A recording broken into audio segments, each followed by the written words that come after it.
నమస్తే తిరిగి వార్తలకు స్వాగతం. పారిశుధ్యం మెరుగుదల ద్వారా ప్రజలు వ్యాధుల బారిన పడకుండా సంపూర్ణ ఆరోగ్యంతో జీవించగలుగుతారని జిల్లా కలెక్టర్ చర్వ నాగరాణి అన్నారు. వీరవాసర మండలం రాయకుదుల్లో స్వచ్ఛ భారత్ మిషన్ స్వచ్ఛాంధ్ర కార్పొరేషన్ నిధులు 15,000తో లబ్ధిదారు వనచల్ల లక్ష్మీ గృహంలో నిర్మించిన నూతన టాయిలెట్ను నవంబర్ 19న ప్రపంచ టాయిలెట్ డే కార్యక్రమాన్ని పురస్కరించుకొని బుధవారం జిల్లా కలెక్టర్ ప్రారంభించారు. ఈ సందర్భంగా కలెక్టర్ మాట్లాడుతూ ప్రతి ఒక్కరూ వ్యక్తిగత పరిశుభ్రత, పారిశుధ్య నిర్వహణపై అవగాహన కలిగి ఉండాలని అన్నారు.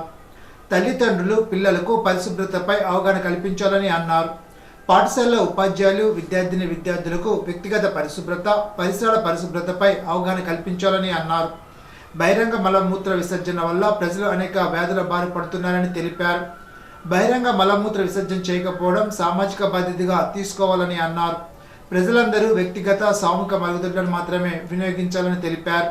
వ్యక్తిగత పరిశుభ్రత, పరిసరాల పరిశుభ్రతపై ప్రతి ఒక్కరూ ప్రత్యేక శ్రద్ధ తీసుకుంటే సంపూర్ణ ఆరోగ్యంతో జీవించగలుగుతామని జిల్లా కలెక్టర్ చర్వ నాగరాణి అన్నారు.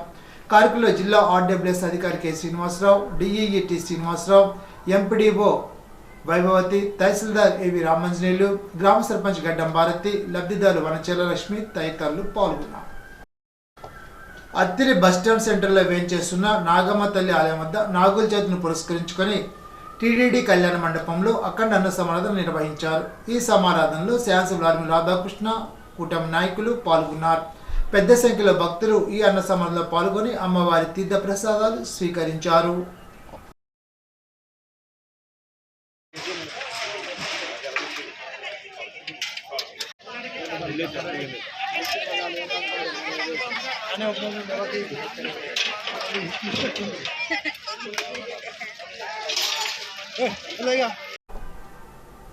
తణుకు జిల్లా కేంద్ర ప్రభుత్వ ఆసుపత్రిలో పేద ప్రజలకు మరిన్ని మెరుగైన వైద్య సేవలు అందించడానికి చర్యలు తీసుకుంటున్నట్లు తణుకు ఎమ్మెల్యే ఆర్మూల రాధాకృష్ణ చెప్పారు. తణుకు ప్రభుత్వ ఆసుపత్రిలో బుధవారం కీళ్లు, వెన్నుపూస వ్యాధులకు సంబంధించి ఓపీ విభాగాన్ని ఎమ్మెల్యే ప్రారంభించి మాట్లాడారు. గతంలో తాను ఎమ్మెల్యేగా ఉన్న 2014-19 మధ్య కాలంలో లైన్ సహకారంతో తణుకు ప్రభుత్వ ఆసుపత్రిలో కిడ్నీ డయాలసిస్ సెంటర్ ఏర్పాటు చేశామని గుర్తు చేశారు. ప్రస్తుతం పరిధి పెంచేందుకు మరో 5 డయాలసిస్ పరికరాలు అందుబాటులోకి తీసుకురానున్నట్లు చెప్పారు. తణుకు ప్రభుత్వ ఆసుపత్రిలో నిత్యం సరాసరి 600 వరకు ఓపీలు వస్తున్నారని తెలిపారు. ఇందుకోసం కంటి సంబంధిత వ్యాధులకు సంబంధించి శస్త్రచికిత్సలు చేయడానికి చర్యలు తీసుకుంటున్నామని అన్నారు. తణుకులోని ప్రముఖ ప్రైవేటు వైద్యులతో ఎంఓఈ చేసుకుని తణుకు ప్రభుత్వ ఆసుపత్రిలో వారి సేవలను వినియోగించుకుంటున్నామని తెలిపారు. గతంలో యాపిల్ ఆసుపత్రి సౌజన్యంతో కిడ్నీ సంబంధిత ఓపీ ప్రారంభించుకున్నామని తెలిపారు. నిమ్మగడ్డ ఆసుపత్రి సహకారంతో డాక్టర్లు అచ్యుతరామయ్య, ప్రదీప్ నిహారికలు న్యూరో, కీళ్లు, వెన్నుపూస వ్యాధులకు సంబంధించి ఓపీ ప్రారంభించామని అన్నారు. డాక్టర్ సాయి కిరణ్ ప్రతి బుధ, శుక్రవారం అందుబాటులో ఉంటారని చెప్పారు. కార్యక్రమంలో తణుకు ప్రభుత్వ ఆసుపత్రి superintendent doctor Sai Kiran, municipal మాజీ chairman doctor Dommeti Venkata Sudhakar, Telugu Desam party Tanuku పట్టణ ఉపాధ్యక్షులు వంటి దురాజా, ఇతర వైద్యులు, కూటమి నాయకులు పాల్గొన్నారు. మన తణుకు జిల్లా ప్రభుత్వ ఆసుపత్రిలో మన నియోజకవర్గమే కాకుండా తణుకు నియోజకవర్గమే కాకుండా తణుకు పరిసర ప్రాంతాలు, అదేవిధంగా జిల్లాలోని వివిధ ప్రాంతాల నుంచి ఇక్కడికి ఎంతోమంది పేదలు, దిగువ మధ్యతరగతి వారు వైద్య సదుపాయాల కోసం రావడం జరుగుతుంది. దీనికి సంబంధించి హాస్పిటల్లో అనేక సౌకర్యాలు ఇక్కడ కల్పించడం జరిగింది. గతంలో కూడా 2014-19లో నేను శాసనసభ్యుగా ఉన్నప్పుడు జిల్లాలోనే మొట్టమొదటిగా ఆ రోజు లయన్స్ వారి సౌజన్యంతో ఇక్కడ వారి పార్ట్నర్షిప్తో కిడ్నీ డయాలసిస్ సెంటర్ కూడా ఏర్పాటు చేయడం జరిగింది. దాన్ని ఈరోజు దాని పరిధిని కూడా పెంచే విధంగా మరొక 5 డయాలసిస్ మిషన్లు కూడా ఏర్పాటు చేయడానికి కూడా మేము చర్యలు తీసుకోవడం జరిగింది. సో అదేవిధంగా మనకి ఇక్కడ మన ప్రభుత్వ ఆసుపత్రుల్లో కూడా రోజు ఓపీగా వచ్చేవారు దాదాపు 600 మంది యావరేజ్ ఈరోజు ఓపీకి రావడం జరుగుతుంది. వివిధ డిపార్ట్మెంట్స్లో శస్త్రచికిత్సల కోసం కానీ, కన్సల్టేషన్ కోసం కానీ ఈరోజు ప్రజలందరూ కూడా రావడం జరుగుతుంది. ఇక్కడ అన్ని సౌకర్యాలు పెంపొందించే విధంగా ముఖ్యంగా ఈరోజు గత ఆప్థమాలజీకి సంబంధించి, కంటి సమస్యలకు సంబంధించి క్యాటరాక్ట్ ఆపరేషన్స్ కూడా ఇక్కడ ఎక్కువగా పెంచి పేద ప్రజలందరికీ కూడా అందుబాటులోకి తీసుకురావడం జరుగుతుంది. ఆ విధంగా ఇక్కడ ప్రతి వారము కూడా ఇక్కడ ఉన్నటువంటి సూపరింటెండెంట్ గారు సాయి కిరణ్ గారు, డాక్టర్ సాయి కిరణ్ గారు, అదేవిధంగా ఇక్కడ ఏదైతే మాకు మన హాస్పిటల్ డెవలప్మెంట్ కమిటీ ఉందో వారి ఆధ్వర్యంలో ఇక్కడ ప్రతిదీ కూడా రివ్యూ చేసుకుని ప్రతి వారము కూడా ఏ డిపార్ట్మెంట్లో ఎంత ఓపీ వచ్చింది, ఏ కన్సల్టేషన్ వచ్చింది, ఎటువంటి ట్రీట్మెంట్స్ జరుగుతున్నాయి అనేది కూడా మేము రివ్యూ చేసుకోవడం జరుగుతుంది. ఆ విధంగా ఈ జిల్లా ఆసుపత్రిని ఒక మంచి హాస్పిటల్గా పేద ప్రజలందరికీ కూడా అందుబాటులో ఉండే విధంగా ఇక్కడ అన్ని సౌకర్యాలు కల్పించే విధంగా కూడా తీసుకురావడం జరుగుతుంది. దానిలో భాగంగా ఇక్కడ ఉన్నటువంటి మన తణుకుపట్నంలో ఉన్నటువంటి ప్రముఖ ప్రైవేటు వైద్య సంస్థలతో కూడా ఒక అండర్స్టాండింగ్ MOU చేసుకుని ఇక్కడ లేనటువంటి డిపార్ట్మెంట్స్లో కూడా ఇతర ఏరియాల్లో కూడా వారికి ఇచ్చే విధంగా ప్రజలందరికీ కూడా వారి సర్వీసెస్ తీసుకుని వారి వైద్య సదుపాయాలు కల్పించే విధంగా కూడా చేయడం జరుగుతుంది. దానిలో భాగంగా గత 2 నెలల క్రితం మనం యాపిల్ హాస్పిటల్ వారి సౌజన్యంతో ఇక్కడ నెఫ్రాలజీకి సంబంధించి కిడ్నీ సమస్యలకు సంబంధించినటువంటి ఓపీని కూడా ప్రారంభించడం జరిగింది. దానిలో భాగంగా ఇప్పుడే చాలామంది ప్రజలందరూ కూడా వినియోగించుకుంటున్నారు. ఇంకా 5ఏళ్ల వైఎస్ఆర్సీపీ ప్రోత్సాహంలో రైతులను నిర్లక్ష్యం చేశారని తణుకు శాసనసభ్యులు రాధాకృష్ణ విమర్శించారు. చంద్రబాబు నాయుడు ఎన్నికలకు ముందు రైతులకు ఇచ్చిన హామీలను అమలు చేశారని గుర్తు చేశారు.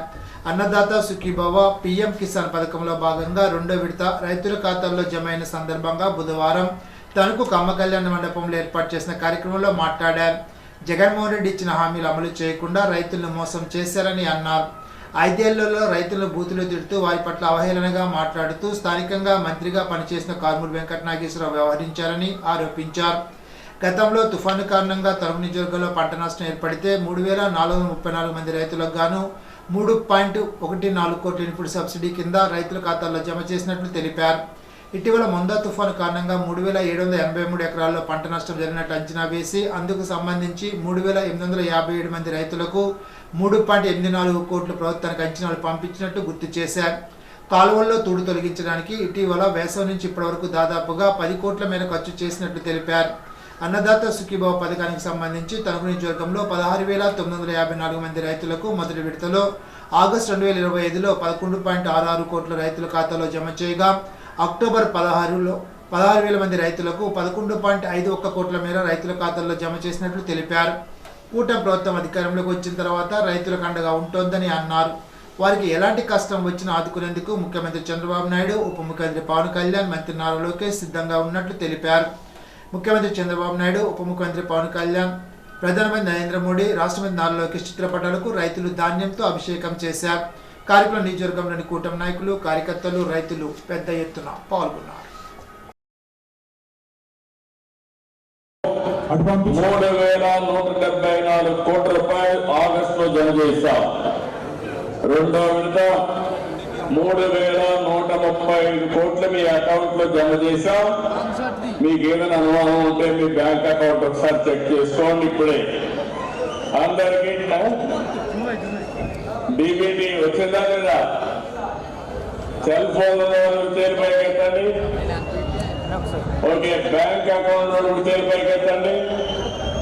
రోజు అభివృద్ధి లేక, పెట్టుబడులు రాక, సంక్షేమాన్ని కూడా అరకొరగా అమలు చేసి అన్ని విధాలుగా కూడా రాష్ట్రాన్ని ఆర్థిక ఇబ్బందుల్లోకి నెట్టినటువంటి పరిస్థితి మనందరం కూడా చూసాం. అటువంటి పరిస్థితుల్లో ఈ రాష్ట్ర ప్రజలు మన మీద నమ్మకంతో 164 సీట్లతో మనల్ని కూటమి ప్రభుత్వాన్ని గెలిపించి ఒక సుపరిపాలనకి నాంది వేస్తే దానికి అనుగుణంగా ప్రజల ఆకాంక్షలకు అనుగుణంగా ప్రజలు ఏదైతే నమ్మకంతో మనల్ని గెలిపించారో దానికి అనుగుణంగా ఈరోజు ముఖ్యమంత్రి చంద్రబాబు నాయుడు గారు ఒక అనుభవంతో సమర్థవంతమైనటువంటి 4,97 లక్షల ఈ రోజు ఇప్పటి వరకు కూడా చెల్లించడం జరిగింది. మరొక 6,000 రూపాయలు ప్రతి రైతుకి జనవరిలో జమ చేయడం జరుగుతుంది 3వ విడతగా. ఆ విధంగా చంద్రబాబు నాయుడు గారు ఇచ్చినటువంటి హామీ 20,000 రూపాయలు ప్రతి రైతుకి సంవత్సరానికి ఇస్తా ఉన్నాం. దాన్ని ఈ రోజు అమలు చేసి చూపిస్తున్నటువంటి ప్రభుత్వం కూటమి ప్రభుత్వాన్ని సందర్భంగా తెలియజేస్తున్నాం. మనందరం కూడా చూసాం, గత ప్రభుత్వంలో జగన్మోహన్ రెడ్డి కూడా ఇచ్చాడు హామీ. ఆ రోజు 13,500 రూపాయలు ఇస్తాను నేను, కేంద్రం ఇచ్చేటటువంటి 6,000 రూపాయలు కాకుండా 7,500 రూపాయలు నేను వేసిస్తానని చెప్పాడు.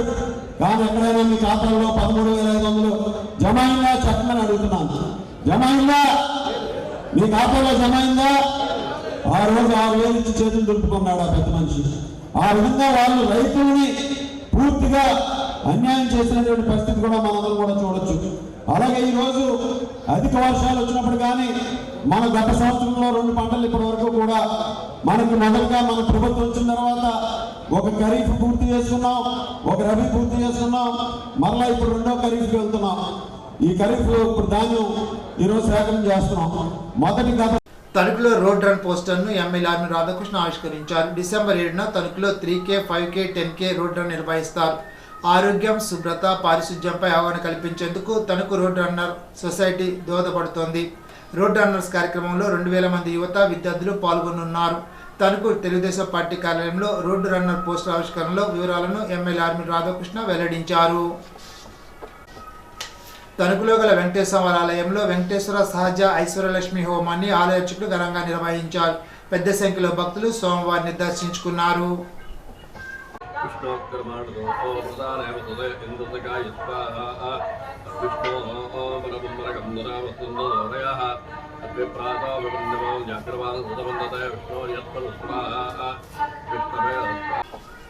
శ్రీ సత్యసాయిబాబా శతవర్ష జన్మదినోత్సవ వేడుకల్లో భాగంగా సత్యసాయి భక్తులు పేదలకు సేవా కార్యక్రమాలు నిర్వహించారు. ఈ నెల 19 నుంచి 23వ తేదీ వరకు నిర్వహించే వేడుకల్లో భాగంగా మొదటి రోజైన బుధవారం ఉదయం కనకవర్ష నగర్లోని స్వామి మందిరంలో ఉదయం జ్యోతి ప్రజ్వలన, పతాక ఆవిష్కరణ, వేదపఠనం నిర్వహించారు. మహిళా దినోత్సవం పురస్కరించుకొని మహిళలచే నామ సంకీర్తన, ఉపన్యాసం, స్థానిక ఎస్ఎస్సి బోస్ రోడ్లో నిర్వహించిన కార్యక్రమంలో పేదలకు అమృత కలశాలు, బియ్యం, నిత్యావసర సరుకులు, చీరలు అందజేశారు. 64 మంది పేదలకు నిత్యావసర సరుకులు, చీరలు పంపిణీ చేసినట్లు సత్యసాయి భక్తులు తెలిపారు. 23వ తేదీ వరకు వివిధ రకాలుగా స్వామివారికి సేవలు నిర్వహించనున్నామని వివరించారు. 23వ తేదీ స్వామి జయంతి సందర్భంగా సామూహిక సత్యసాయి వ్రతాలు, కేక్ కటింగ్, ఉంజల సేవ నిర్వహించనున్నట్లు చెప్పారు.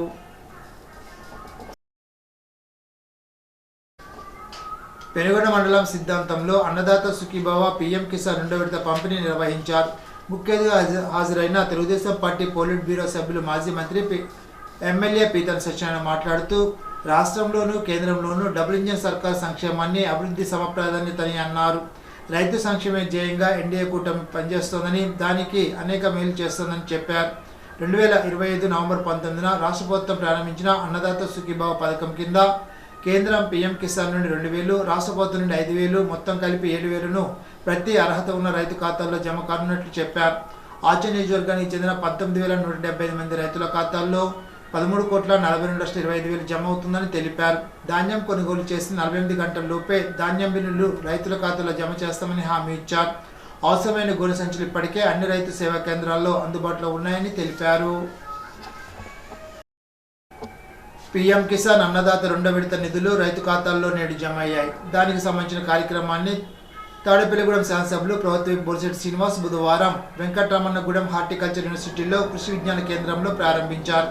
కార్యక్రమంలో ఆయన వెంట తాడేపల్లిగూడెం తెలుగుదేశం పార్టీ నియోజకవర్గ ఇన్ఛార్జి, భవన నిర్మాణ, ఇతర నిర్మాణాల కార్మికుల సంక్షేమ సంఘ board chairman Varavala Babji, Bharatiya Janata party నియోజకవర్గ in charge Eethakota Tataji, RDO Kaushal Banu, horticulture university register Srinivasulu ఉన్నారు. ఈ సందర్భంగా బొలిశెట్టి శ్రీనివాస్ నియోజకవర్గానికి చెందిన 18,321 మంది రైతుల ఖాతాలకు సంబంధించి 12,14,00,000 రూపాయల నిధులకు సంబంధించి చెక్కును అందజేశారు. ఈ సందర్భంగా బొలిశెట్టి మాట్లాడుతూ కార్యక్రమాన్ని రాష్ట్ర ముఖ్యమంత్రి కమలాపురంలో కార్యక్రమాన్ని ప్రారంభించారని తెలిపారు. ప్రధాని నరేంద్ర మోడీ కోయంబత్తూరులో ప్రారంభించడం జరిగిందని తెలిపారు. ఒక అనుభవం ఉన్న ముఖ్యమంత్రి, స్వార్థపరుడైన ముఖ్యమంత్రికి తేడాలు ప్రజలు గమనిస్తున్నారని అన్నారు. గత ప్రభుత్వంలో పండించిన పంటను రైతులు ఏ మిల్లుకు తోలాలో డబ్బు ఎప్పుడు వస్తుందో తెలియని పరిస్థితి ఉందని తెలిపారు. కూటమి ప్రభుత్వం వచ్చిన తర్వాత ముఖ్యమంత్రి చంద్రబాబు నాయుడు అనుభవంతో రైతులకు 24 గంటల్లో డబ్బులు వేసే పరిస్థితి ఉందని అన్నారు. ఇది రైతుల పక్షపాత ప్రభుత్వమని, ప్రతి పంటకు మద్దతు ధర అందాలని ముఖ్యమంత్రి చంద్రబాబు నాయుడు కృషి చేస్తున్నారని అన్నారు. రైతు బాగుంటేనే రాష్ట్రం బాగుంటుందనే ఉద్దేశంతో రాష్ట్రం ఎంత ఆర్థిక ఇబ్బందులు ఉన్నా రైతులకు లబ్ధి చేకూరేలాగా చేస్తున్నారని తెలిపారు. ముఖ్యమంత్రి చంద్రబాబు నాయుడు నిజాయితీపరుడైన పవన్ కళ్యాణ్తో కేంద్ర ప్రభుత్వం సహకారంతో రాష్ట్రాన్ని అభివృద్ధి పదంలో తీసుకెళ్తున్నారని తెలిపారు. హార్టికల్చర్ యూనివర్సిటీ స్టాల్స్ను పరిశీలించారు. రైతులకు విత్తనాలు అందజేశారు. కార్యక్రమ కూటమి నాయకులు, తెలుగుదేశం పార్టీ నియోజకవర్గ observer Nakka Chittibabu, Paluri Venkateswara Rao, Ramagani Satyanarayana, Vadapalli Venkata Subbarao, market yard డైరెక్టర్లు, సొసైటీ చైర్మన్లు తదితరులు పాల్గొన్నారు. వీరవాస మండలం చింతలకోటి గారు కొండాలమ్మ అమ్మవారి ఆలయ ప్రాంగణంలో ఉచిత ధ్యాన శిక్షణ కార్యక్రమాన్ని నిర్వహించారు. కార్యక్రమంలో తణుకుకి చెందిన senior preparatory master P Manikumar పాల్గొని జ్ఞానబోధ చేసి జ్ఞాన శిక్షణ ఇచ్చారు. ఈ సందర్భంగా మణికుమార్ మాట్లాడుతూ జీవహింస మహాపాపమని, మన పాపాలే మన రోగాలని తెలిపారు. అందరితో సామూహిక జ్ఞానం చేయించారు. కార్యక్రమంలో ఆచంట చంద్ర తమ ధ్యానానుభవాలను తెలిపారు. నిర్వాహకులు మణికుమార్ను ఘనంగా సత్కరించారు. జిల్లా కోఆర్డినేటర్ కేవిడి ప్రసాద్ మాట్లాడుతూ డిసెంబర్ 21 నుండి 31 వరకు రంగారెడ్డి జిల్లా కడతాల్లో జరిగే పత్రిజీ జ్ఞాన మహాయోగంలో అందరూ పాల్గొనాలని పిలుపునిచ్చారు.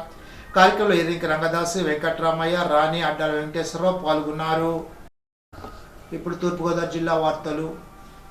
దేశంలోని మత్స్యకారుల ఆదాయాన్ని రెట్టింపు చేసే లక్ష్యంతో మత్స్య రైతులు మత్స్యకారుల సహకార సంఘం నుండి సముద్ర వైపు నడిపించేందుకు ప్రధానమంత్రి మత్స్య సంపద యోజన పథకం ద్వారా 100 మంది కన్నా ఎక్కువ ఉన్న మత్స్యకార సొసైటీలకు సంఘ కార్యకలాపాల కోసం సంవత్సరానికి 2.5 లక్షలు ఇస్తున్నట్లు మంత్రి కందుల దుర్గేష్ వెల్లడించారు. అలా 2 ఏళ్లలో 5 లక్షలు ఉచితంగా సంఘాభివృద్ధి కోసం ప్రోత్సాహం ఇస్తోందని అన్నారు. ఈ నేపథ్యంలో ముఖ్యమంత్రి చంద్రబాబు నాయుడు, ఉప ముఖ్యమంత్రి పవన్ కళ్యాణ్ పిలుపు మేరకు తూర్పుగోదావరి జిల్లా నిడదవోలు నియోజకవర్గంలో FFPO ఫిష్ ఫార్మర్ ప్రొడక్షన్ ఆర్గనైజేషన్గా ఏర్పడిన కూర్మామిడి ది వడ్డీస్ ఫిషర్ మెన్కో కోఆపరేటివ్ సొసైటీకి యాజమాన్య ఖర్చుల నిమిత్తం ఈ నిధులు రావడం జరిగిందని, రాష్ట్రంలో ఇదే ప్రథమమని మంత్రి దుర్గేష్ వెల్లడించారు. ఈ నిధులు ఆఫీస్ నిర్మాణానికి, ఫర్నిచర్ ఏర్పాటుకు, మేనేజ్మెంట్ చేసే సిబ్బందికి వేతనం కింద వినియోగించుకోవచ్చునని అన్నారు. 100 కన్నా తక్కువ సభ్యులు ఉన్న సంఘాలకు కూడా న్యాయం చేసేలాగా చర్యలు తీసుకోవాలని సంబంధిత ఈడీకి మంత్రి దుర్గేష్ సూచించారు. బుధవారం తొర్రేడు సొసైటీ కార్యంలో జరిగిన అన్నదాత సుఖీభవ PM కిసాన్ రైతు సహాయ జమ కార్యక్రమంలో రూరల్ శాసనసభ్యులు గోరంట్ల బుచ్చే చౌదరి పాల్గొన్నారు. ఈ సందర్భంగా రైతుల సంక్షేమం, ధాన్యం కొనుగోలు, ప్రభుత్వ పథకాల అమలుపై ప్రసంగించారు. ఈ సందర్భంగా ఎమ్మెల్యే గోరంట్ల బుచ్చే చౌదరి మాట్లాడుతూ కౌలు రైతులకు న్యాయం చేయడం కూటమి ప్రభుత్వ ప్రధాన లక్ష్యమని, ఆ దిశలో చర్యలు తీసుకుంటున్నామని స్పష్టం చేశారు. కూటమి ప్రభుత్వం తీసుకుంటున్న నిర్ణయాలు, అమలు చేసిన చర్యలు రైతులకు ప్రత్యక్ష ప్రయోజనం కలిగించేలా ఉన్నాయని అన్నారు. ప్రభుత్వం ఏర్పాటు చేసిన కొనుగోలు కేంద్రాల్లోనే ధాన్యం అమ్మకానికి రైతులు ముందుకు రావడం ఈ ప్రభుత్వంపై ఉన్న నమ్మకానికి నిదర్శనమని పేర్కొన్నారు. రూరల్ నియోజకవర్గ పరిధిలో 934 మంది రైతులు 4500 మెట్రిక్ టన్నుల ధాన్యాన్ని ప్రభుత్వం ఏర్పాటు చేసిన కొనుగోలు కేంద్రాల్లో విక్రయించారని వివరించారు. రైతులు ప్రభుత్వ వ్యవస్థపై చూపుతున్న విశ్వాసం వల్లనే ఈ గణాంకాలు నమోదయ్యాయని తెలిపారు. రైతులకు గిట్టుబాటు ధర కల్పించేందుకు ప్రభుత్వం చురుగ్గా పర్యవేక్షణ చేస్తోందని, తగిన మద్దతు ధర లభించే ప్రోత్సాహాన్ని అందించి వ్యవసాయం గిట్టుబాటు కోసం ఆలోచన చేయడం జరుగుతోందని చెప్పారు. నియమాలు పాటించకుండా నిర్మించిన అక్రమ లేఅవుట్లు, నిర్మాణాలపై ప్రభుత్వం కఠిన చర్యలు తీసుకుంటుందని రాష్ట్ర పురపాలక పట్టణాభివృద్ధి శాఖ మంత్రి పి నారాయణ స్పష్టం చేశారు. నగరాభివృద్ధి పుష్కర పనులపై బుధవారం నగరపాలక సంస్థ కార్యాలయంలో PGRS హాల్లో అధికారులు, ప్రజాప్రతినిధులతో సమావేశం నిర్వహించారు. కమిషనర్ రాహుల్ మీనాద్రోజని సమక్షంలో joint collector Y Megha Swarup, MLA Adireddy Srinivas, Gorantla Butchaiah Chowdary, Bathula Balaramakrishna, RUDA chairman Boddu Venkataramana పాల్గొన్నారు. ఈ సందర్భంగా కాకినాడ జిల్లా ఇన్ఛార్జి మంత్రి, పురపాలక పట్టణాభివృద్ధి శాఖ మంత్రి పి నారాయణ మాట్లాడుతూ అక్రమ నిర్మాణాలపై కఠిన చర్యలు తీసుకోబడతాయని హెచ్చరించారు. LRS, BRS పథకాలను సమర్థవంతంగా అమలు చేసి పొరపాట్లకు తావు ఇవ్వకుండా చూడాలని మంత్రి అధికారులను ఆదేశించారు. డివియేషన్లతో నిర్మాణాలు చేసిన వారి వెంటనే LRS, BRSకు దరఖాస్తు చేసుకోవాలని, లేని పక్షంలో అక్రమ నిర్మాణాలు కూల్చివేస్తామని హెచ్చరించారు. ట్రాఫిక్ పరిష్కారానికి విస్తృత రోడ్ల ప్రతిపాదనలు చేయడం జరుగుతోందని, నగరంలో పెరుగుతున్న ట్రాఫిక్ను దృష్టిలో ఉంచుకొని రహదారుల విస్తరణకు ప్రాధాన్యత ఇస్తున్నట్లు మంత్రి తెలిపారు. బొమ్మూరు సరస్వతి ఘాట్ వరకు 80 అడుగుల రోడ్డు నిర్మాణానికి 100 కోట్లు అవసరమని అన్నారు. మధురపూడి, కడియం, దివాన్ చెరువు రోడ్డు ప్రతిపాదన పరిశీలనలో ఉన్నాయని అన్నారు. మున్సిపాలిటీల్లో 3వ దశల్లో డ్రైనేజ్ నిర్మాణం చేపట్టనున్నట్లు, రాష్ట్ర వ్యాప్తంగా డ్రైనేజ్ నిర్మాణానికి మొత్తం 29,000 కోట్లు అవసరమని, వీటిని 3 ప్రాధాన్యతగా విభజించినట్లు, అందుకు అనుసరించి కేటాయింపులు చేయనున్నట్లు తెలిపారు. మొదటి ప్రాధాన్యత ప్రాంతాలకు 5,000 కోట్లు, రెండో దశకు మరో 5,000 కోట్లు, మూడో దశకు 19,000 కోట్లు విడుదల చేస్తున్నట్లు తెలిపారు. మొదటి దశను 3 సంవత్సరాలుగా పూర్తి చేయడం లక్ష్యంగా పెట్టుకున్నట్లు మంత్రి చెప్పారు. ఆంధ్రప్రదేశ్ ప్రభుత్వం జాతీయ ఆరోగ్య మిషన్ ఆధ్వర్యంలో యాస్ ఎయిడ్ ఇన్నోవేషన్ ఫౌండేషన్ భాగస్వామ్యంతో నూరా హెల్త్ సాంకేతిక సహకారంతో కలిసి తూర్పుగోదావరి జిల్లాలో అసంక్రమిత వ్యాధుల నివారణ, నియంత్రణ కోసం పార్టిసిపేటరీ లెర్నింగ్ అండ్ యాక్షన్ అనే వినూత్న కార్యక్రమాన్ని ప్రారంభించినట్లు జిల్లా వైద్య ఆరోగ్య అధికారి కె వెంకటేశ్వరరావు తెలిపారు. స్థానిక DMHO కార్యాలయంలో బుధవారం ఈ కార్యక్రమాన్ని ప్రారంభించారు. బుధవారం కలెక్టరేట్లో నవంబర్ 23న అనపర్తి మండలంలో నిర్వహించనున్న జాబ్ మేళకు సంబంధించి గోడ పత్రికను ఆవిష్కరించారు. ఈ సందర్భంగా కలెక్టర్ కీర్తి చేకూరి మాట్లాడుతూ అనపర్తిలో నవంబర్ 23 ఆదివారం వికాస ఆధ్వర్యంలో సుమారు 33 ఎంఎన్సీ కంపెనీలతో మెగా జాబ్ మేళా నిర్వహిస్తున్నామని అన్నారు. ఈ అవకాశాన్ని తూర్పుగోదావరి జిల్లాకు చెందిన నిరుద్యోగ యువకులందరూ సద్వినియోగపరచుకోవాలని విజ్ఞప్తి చేశారు. Technical, non technical, IT, pharma, health care, banking వంటి వివిధ రకాల విభాగాల్లో సుమారు 33 కంపెనీల్లో 1200 ఉద్యోగాలు ఇచ్చేందుకు ముందుకు రావడం జరిగిందని అన్నారు. యువతకు ఉద్యోగ అవకాశాలు కల్పించే దిశలో నైపుణ్యాభివృద్ధి కార్యక్రమాలు చేపట్టడం జరుగుతోందని, మెరుగైన ఉపాధి అవకాశాలు పొందాలని జిల్లా కలెక్టర్ కీర్తి చేకూరి తెలిపారు. జిల్లా వ్యాప్తంగా మరిన్ని జాబ్ మేళా నిర్వహించినట్లు చెప్పారు. ఆసక్తి గల అభ్యర్థులు నవంబర్ 23వ తేదీ ఆదివారం SRZP హై స్కూల్ అనపర్తిలో ఉదయం 9 గంటలకు సర్టిఫికేట్ జిరాక్స్తో సహా హాజరు కావాలని వికాస ప్రాజెక్ట్ డైరెక్టర్ లచ్చారావు కోరారు. బుధవారం తూర్పుగోదావరి జిల్లా న్యాయ సేవాధికారి సంస్థ కార్యదర్శి సీనియర్ సివిల్ జడ్జి ఎన్సి లక్ష్మి NRKR స్పిన్నింగ్ మిల్స్ లో అసంఘటిత రంగ కార్మికుల కోసం న్యాయ విజ్ఞాన సదస్సు నిర్వహించారు. ఈ సందర్భంగా ఆమె నల్సావారి అసంఘటిత రంగ కార్మికులకు న్యాయ సేవల పథకం 2015 ద్వారా అందుతున్న సేవలు, కార్మికుల హక్కులు, ప్రభుత్వంలో చేసిన సంక్షేమ పథకాల గురించి వివరించారు. కార్మికులందరూ తప్పనిసరిగా ఈ-శ్రమ్ పోర్టల్లో తమ వ్యక్తిగత ఉద్యోగ సంబంధిత వివరాలు నమోదు చేసుకోవాలని సూచించారు. ఎటువంటి న్యాయపరమైన సమస్యలు ఎదురైనప్పుడు జిల్లా న్యాయ సేవాధికారి సంస్థను సంప్రదించవచ్చునని తెలిపారు. కార్యక్రమంలో assistant commissioner of labour BNM Valli, DMHO doctor భావన, SC, BC, ST వెల్ఫేర్ డిపార్ట్మెంట్లు, legal aid defence council, paralegal వాలంటీర్లు తదితరులు పాల్గొన్నారు. ఇప్పుడు కోనసీమ జిల్లా వార్తలు. కోనసీమ తిరుపతిగా ప్రసిద్ధి చెందిన వాడపల్లి వెంకటేశ్వర వారి హుండీని లెక్కించగా 27 రోజులకు గాను 1,59,44,170 రూపాయలు వచ్చినట్లు దేవస్థాన కార్యాధికారి YVV సత్యనారాయణ ఒక ప్రకటనలో తెలిపారు. హుండీల ద్వారా 1,38,38,578 రూపాయలు, అన్నప్రసాదాల హుండీ ద్వారా 29,06,170 రూపాయలు వచ్చినట్లు తెలిపారు. 15 గ్రాముల బంగారం, 910 గ్రాముల వెండి, 8 దేశాలకు చెందిన 35 కరెన్సీ నోట్లు వచ్చినట్లు తెలిపారు. కార్యక్రమంలో జిల్లా దేవాదాయ శాఖ అధికారి వి సత్యనారాయణ, తనిఖీదారు జె రామలింగేశ్వరరావు, అర్చకులు, వేద పండితులు, గ్రామస్తులు, పోలీసులు ఈ లెక్కింపులో పాల్గొన్నట్లు సత్యనారాయణ తెలిపారు. నమో వెంకటేశాయ నమః.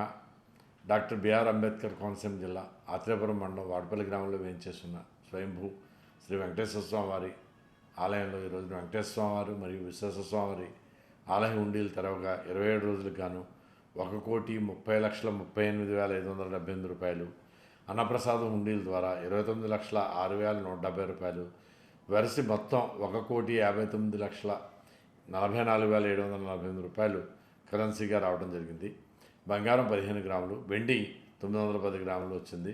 మరియు 8 విదేశాల నుండి 35 విదేశీ కరెన్సీ నోట్లు రావడం జరిగింది. ఈ యొక్క కార్యక్రమం ఆద్యంతం మరి పర్యవేక్షణాధికారులుగా వి సత్యనారాయణ గారు, అసిస్టెంట్ కమిషనర్ మరియు జిల్లా దేవాదాయ శాఖ అధికారి అమలాపురం వారు, J Ramalingeswara Rao Rajahmundry inspector, YV Satyanarayana third grade వెల్ల గ్రూపు దేవస్థానం, అర్చస్వాములు, వేద పండితులు, గ్రామస్తులు, కెనరా బ్యాంక్ మరియు చైతన్య గోదావరి గ్రామీణ బ్యాంక్ లక్ష్మీపురం వారు, దేవస్థానం సిబ్బంది, భక్తులు, సేవకులు అందరూ కూడా పాల్గొనడం జరిగింది. ఓం నమో వెంకటేశాయ నమః. ఈనాటి బంగారు మాట. చెడు అలవాట్లనే శత్రువులు మన లోపల లేనంత వరకు బయట శత్రువులు మనల్ని ఏమీ చేయలేరు. గౌతమ బుద్ధుడు. ఈ వార్తలతో సమాప్తం. తిరిగి బిజినెస్లో కలుసుకుందాం. అంతవరకు సెలవు. నమస్కారం.